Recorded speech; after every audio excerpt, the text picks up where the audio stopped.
I was so unhappy and so hopeless that I was gonna end my marriage.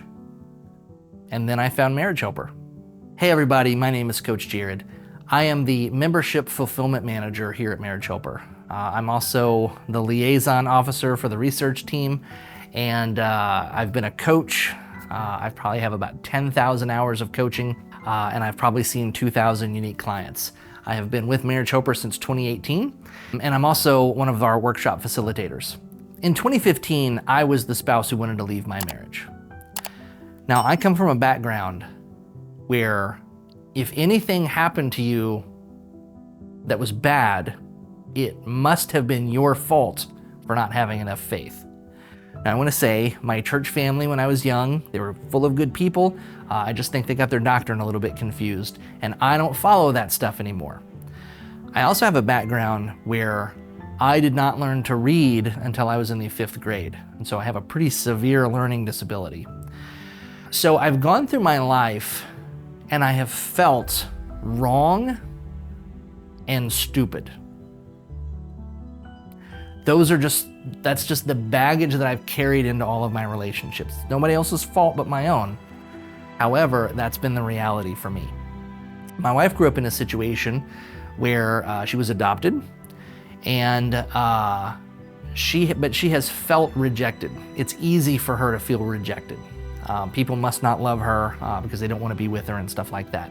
Now, when you get a lady who always feels rejected and a guy who always blames himself and thinks he's stupid and can't figure things out, and you get married to each other, it makes for a pretty rough marriage.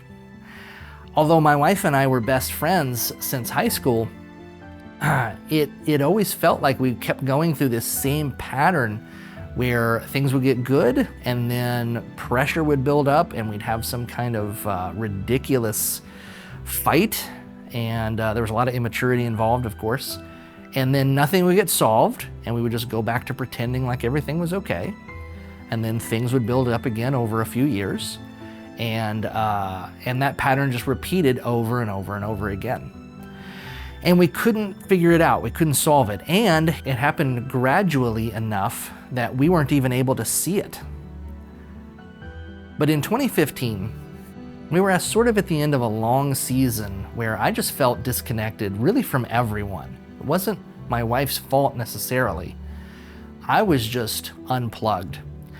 And we were working very hard. At that point, we had been married about 15 years. And so we were both, midlife, you just have your head down, you're grinding out to try to earn more money. We were house flippers, and so when you're flipping houses, you have a full-time job that pays you money, and then you have a second full-time job that you have to pay out money for. And it's just very, very hard. You spend all your time working. And because of that, her and I weren't connecting. We had stopped being friends. Emotionally, we weren't opening up to one another anymore.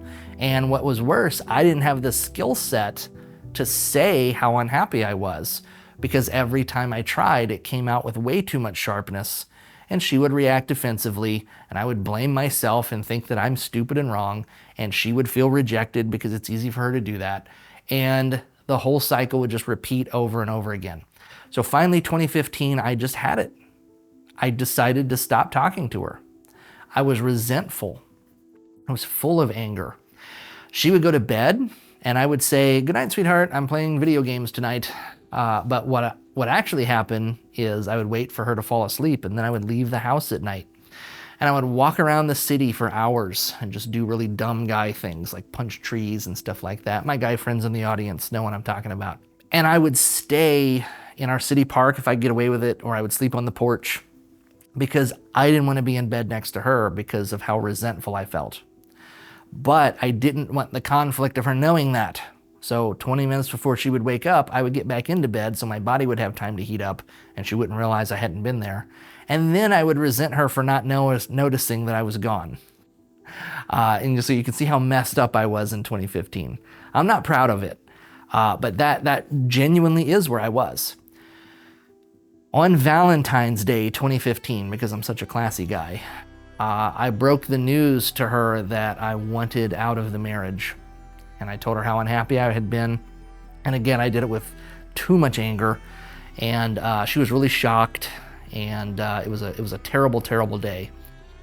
And ironically, because God is not without a sense of humor, while I was searching for divorce information that night, I found a Marriage Helper article instead.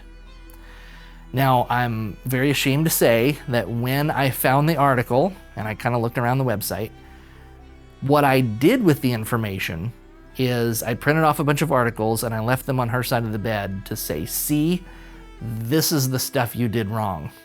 And I didn't really apply it to myself at first. But eventually, that knowledge kind of penetrated into me a little bit, and I thought, I probably should be working on my pies. Maybe there is something to the smart contact thing, that kind of stuff. And so I actually did begin to apply the information. But again, I have to admit, I'm very ashamed of this actually, but I have to admit, I was doing it at first because I wanted to be able to say, I did everything, you guys, I did everything. I even did this obscure thing I found on the internet called pies. I even did that one, you guys. She's just crazy, and that's the reason I need to be allowed to leave, and I don't want you to think bad of me. That is the way I used the information at first.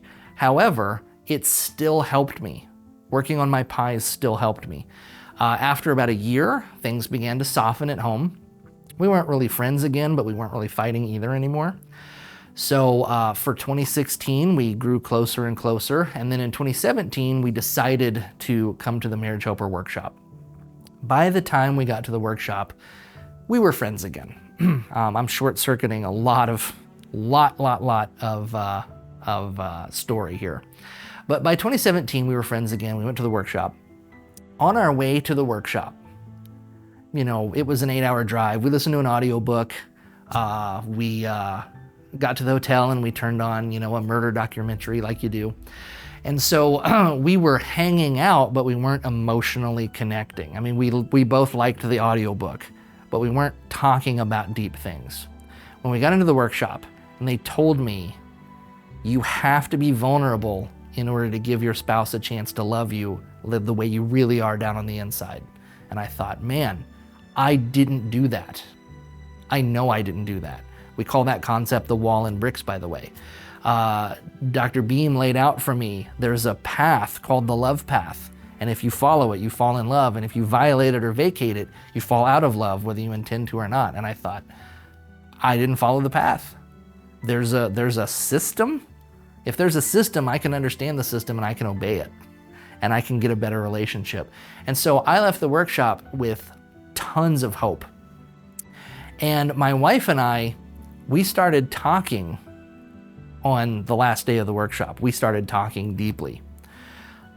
I want to tell you that our trip home, I drove a sixth of the way across Tennessee in the wrong direction because my wife and I were talking so much that we weren't listening to the turn-by-turn directions. And after like an hour of turn left, turn right, turn left, we were like, oh, we've gone the wrong way. We also ran out of gas because we didn't listen to the car beeping at us. Fortunately, we ran out of gas at a gas station, and some very kind people helped me push it up to the pump because we were just constantly like, oh man, I thought about this in my life, and hey, I thought about that in my life.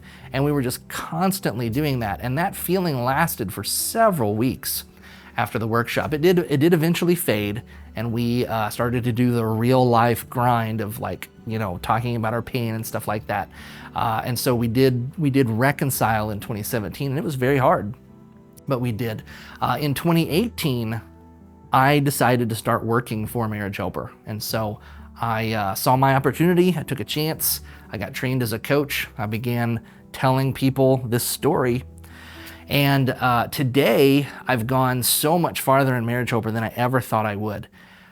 As you're hearing this story, I want you to know, if you feel like you want out of the marriage because it's hopeless, the grass surely must be greener somewhere else, your wife doesn't understand you or your husband doesn't understand you, there absolutely is a pathway and there's a system that you can use to make your relationship the one you want.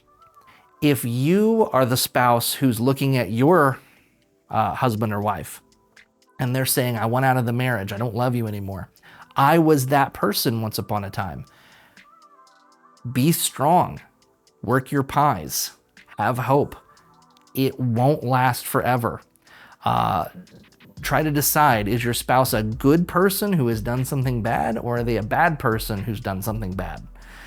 Really try to think about everything that you know about them over your whole life, and make a decision whether you want to continue to invest in this relationship or not. In almost every case, continued investment is the right choice to make. And so if it feels hard, we absolutely can help you. Give us a call. We'll walk with you through this. We have coaches standing by. You can come to one of our workshops. We have memberships that you can be a part of. There are podcasts and videos and endless articles. We have the tools necessary to get you from where you are right now to where you want to be.